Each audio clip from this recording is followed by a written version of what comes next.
West Bengal state university BA history honours third semester exam question paper 2023 to 2024 course 6 rice of the modern West part 1 আধুনিক পশ্চিমের উত্থান। Group এ বিভাগ ক, নিম্নলিখিত যে কোনো দুটি প্রশ্নের উত্তর দাও। প্রতিটি উত্তর 250 শব্দের মধ্যে রাখা বাঞ্ছনীয়। 1. ইউরোপীয় অর্থনীতির ওপর কৃষ্ণমৃত্যুর কী প্রভাব পড়েছিল? 2.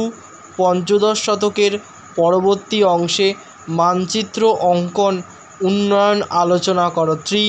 ধর্ম সংস্কার আন্দোলন কেন প্রথম জার্মানিতে ঘটেছিল? 4. পেত্রাক সম্পর্কে একটি সংক্ষিপ্ত টিকা লেখো। 5. এলিজাবেথের চার্চ ব্যবস্থা কি একটি আপোষমূলক সমঝোতা ছিল? গ্রুপ বি বিভাগ খ, নিম্নলিখিত যে কোনো দুটি প্রশ্নের উত্তর দাও। প্রতিটি উত্তর 400 শব্দের মধ্যে রাখা বাঞ্ছনীয়। 6. ষোড়শ শতকে ইউরোপে বাজারের জন্য উৎপাদন বৃদ্ধি কীভাবে কৃষির রূপান্তর ঘটিয়েছিল? 7. মানবতাবাদ কীভাবে একটি সামাজিক আদর্শ এবং নতুন জীবন দর্শন হিসাবে গড়ে উঠেছিল? 8. ইংল্যান্ডের এনক্লোজারগুলি কী ছিল? কীভাবে এটি একটি নতুন ধরনের কৃষির প্রতিনিধিত্ব করে? 9. প্রোটেস্ট্যান্টবাদের একটি মূল শাখা হিসাবে ক্যালভিনবাদের প্রধান বৈশিষ্ট্যগুলি আলোচনা করো। 10.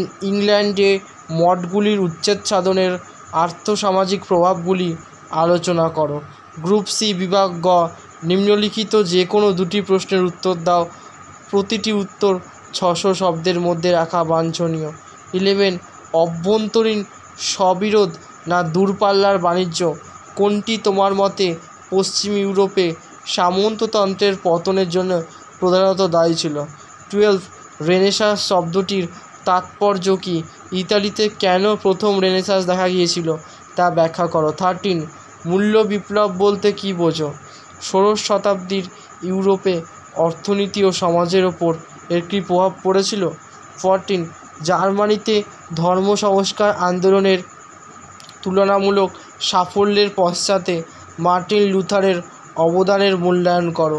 15. সপ্তম হেনরির শাসনকালকে নব্য রাজতন্ত্র বলা হয় কেন? এই নব্য রাজতন্ত্র কতটা নতুন ছিল?